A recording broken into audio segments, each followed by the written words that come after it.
Yo soy el pan vivo que descendió de los cielos. Si alguno come de este pan, vivirá para siempre. Y el pan que yo daré es mi carne, la cual daré por la vida del mundo. ¿Cómo puede éste darnos a comer su carne? De cierto os digo, si no coméis la carne del Hijo del Hombre, ni bebéis su sangre, no tenéis vida. Quien come mi carne y bebe mi sangre, tiene vida eterna. Y yo le levantaré en el día postrero. Porque mi carne verdaderamente es comida, y mi sangre es bebida. El que come mi carne y bebe mi sangre permanece en mí, y yo en él. Así como me... Cerca del año 1200, 1100, no tengo la fecha, búscalo en internet, Santa Imelda. Ella es la patrona de los que hacen la primera comunión. Lo curioso es que Imelda no tenía la edad para hacer la primera comunión, sin embargo, sí tomó las clases junto con las demás niñas. Y en esa clase, cuando están explicándole sobre la primera comunión, la hermana que está dando la clase, la monja, les pregunta que si tienen alguna duda. E Imelda levanta la mano y seguramente la religiosa, la hermana, ha de haber pensado, ay Imelda, tú ni siquiera vas a hacer la primera comunión, ¿qué pregunta puedes tener? Pero Imelda levantaba la mano y ya la hermana le dice, a ver Imelda, ¿cuál es tu pregunta? E Imelda dice, ¿cómo es posible? ¿Cómo es posible? Y la hermana la interrumpe y le dice, ¿cómo es posible que Jesús esté ahí? Pues porque nada es imposible para Dios, porque Dios quiere que incluso nos alimentemos de Él. Su palabra es alimento, también su cuerpo y su sangre es alimento. E Imelda dice, no. ¿Cómo es posible que un corazón siga latiendo después de recibir al autor de la vida? ¿Cómo es posible que un alma pueda resistir el recibir el amor mismo de Dios? La monjita se queda pensando y dice, no lo sé, Imelda, pues es un misterio de Dios. Lo que sí sabemos es de que efectivamente es el extremo del amor de Dios. Llega el día de hacer la primera comunión. Imelda no iba a poder realizar la primera comunión, y en aquel entonces las iglesias tenían muy bien diseñadas la forma de la cruz. Entonces las personas que iban a comulgar pasaban al frente y se hincaban. Pero Imelda está en la parte de atrás de la iglesia, justo a la mitad, en el pasillo que divide a la iglesia en dos.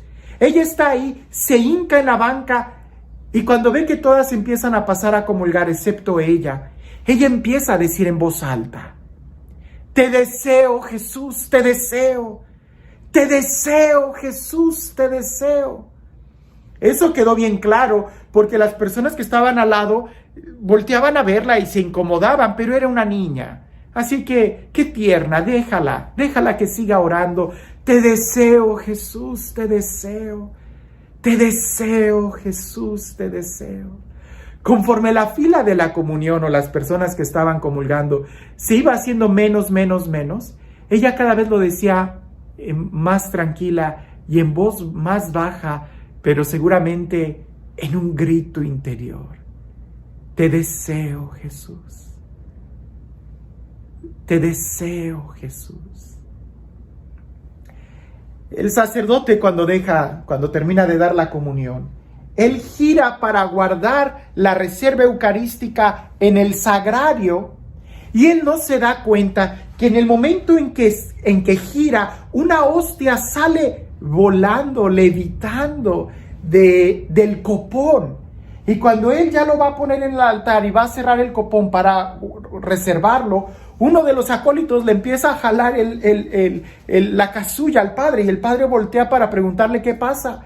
Y el acólito empieza a señalar, y la hostia que iba volando, que iba flotando, que iba levitando, empieza a brillar, de tal manera que todos los presentes vieron ese resplandor de esa hostia, que de una manera suave, solemne, sorprendente e irradiando paz, viaja por todo el templo y se pone delante de Imelda.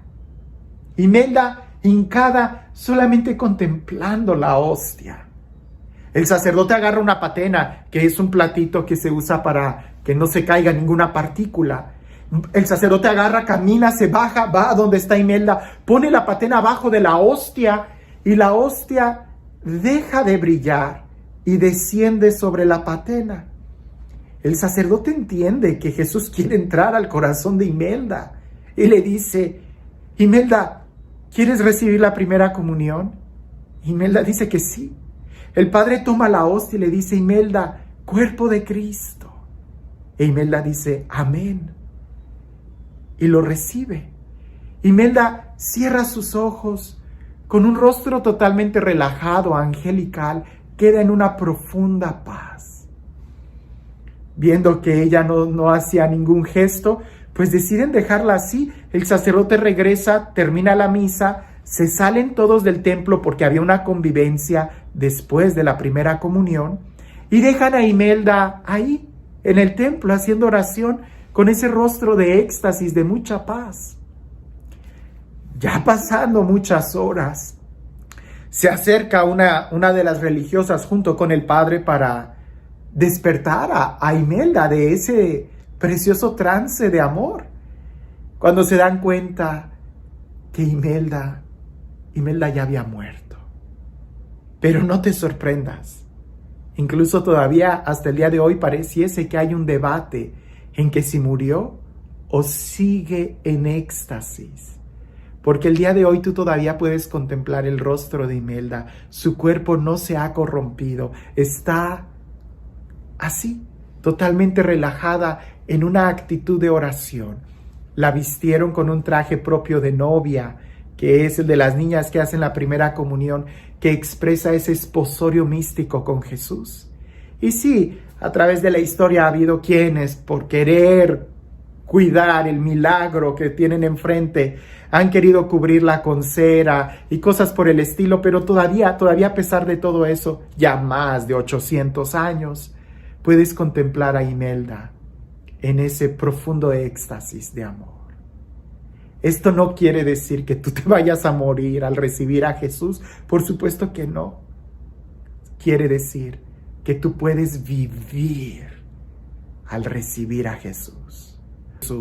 En el capítulo 6 de San Juan, que es el que vamos a leer el día de hoy, Jesús habla de una manera tan fuerte, tan contundente, diciendo que su sangre es verdadera bebida y que su carne es verdadera comida, que nosotros debemos de beber su sangre y comer su carne.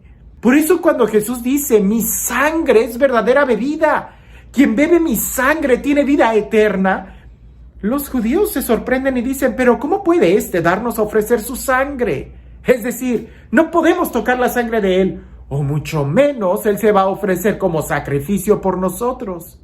Sorpresa, Jesús sí se ofreció como sacrificio por todos nosotros.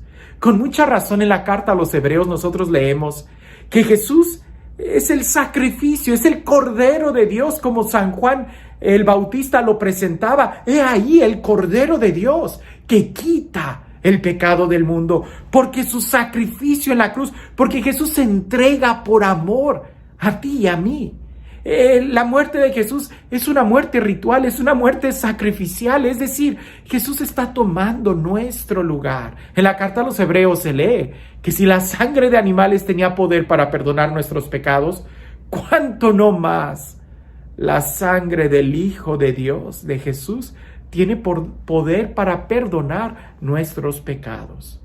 No es ningún símbolo, es una realidad clara que Jesús nos está dando su cuerpo y su sangre como verdadera comida y bebida. Ahora, ¿cómo podemos hoy recibir la sangre de Jesús? Porque lo hizo de una manera ritual. Y es ahí importante nosotros poder leer la última cena y también poder entender todo lo que nos explica el libro de la carta a los Hebreos e incluso el libro del Apocalipsis, que es un libro ritual. Y también entender todo el rito del Antiguo Testamento para ver que Jesús es el sumo y eterno sacerdote y que Él encomienda a sus apóstoles el poder realizar la cena de Pascua. En el Antiguo Testamento Dios mandó a Moisés que celebraran la Pascua con toda la solemnidad, como si realmente y literalmente se estuvieran liberando cada año. El sacrificio de Jesús en la cruz se renueva en cada Eucaristía y tenemos nosotros la oportunidad de poder recibirlo en cada Eucaristía. Por eso, cuando tengas la oportunidad de comulgar, cuando tengas la oportunidad de acercarte a misa, prepara tu corazón, porque lo que estás recibiendo es a Jesús mismo de una manera completa. Es su carne y es su sangre. Y este Dios, el Dios que nos ama, el Dios que se entrega a nosotros sin límites, sin reserva, el Dios que se nos da a sí mismo como alimento, como pan de vida, que sea Él quien el día de hoy te bendiga en el nombre del Padre, del Hijo y del Espíritu Santo.